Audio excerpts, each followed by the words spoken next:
Around the borderland, you'll want to watch out for mosquitoes. The first case of West Nile for El Paso was reported today in a human.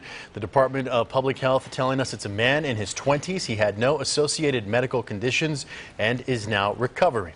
Tonight, we hear from a woman who was infected with the West Nile virus 2 years ago. News Channel 9's Estefania Seyfert is live in central El Paso with this story you'll only see on 9.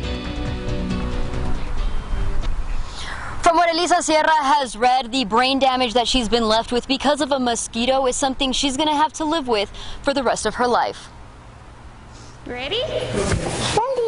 Okay, close your eyes so that way the mosquitoes don't get you. A lot of people think that it only affects the elderly and the very young, and that's not true. I was 31 years old when it affected me. Come here, your turn.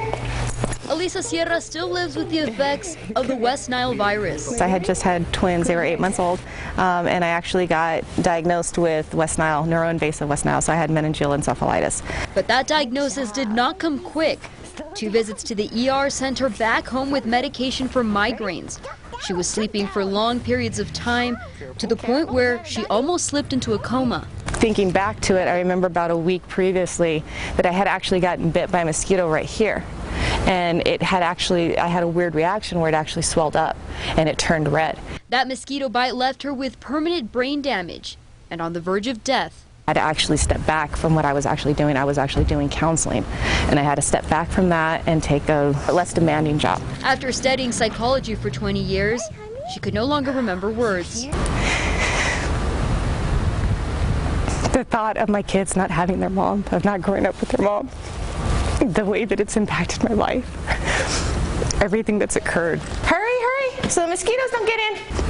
How I've had to change my life and how I feel. If anything I can say, don't let it happen to you. Although there is no cure or treatment for West Nile, there is prevention, like using insect repellent, wearing long sleeves, and calling 311 if your neighborhood has standing water. Reporting live in West El Paso, Estefania Seyfert, News Channel 9.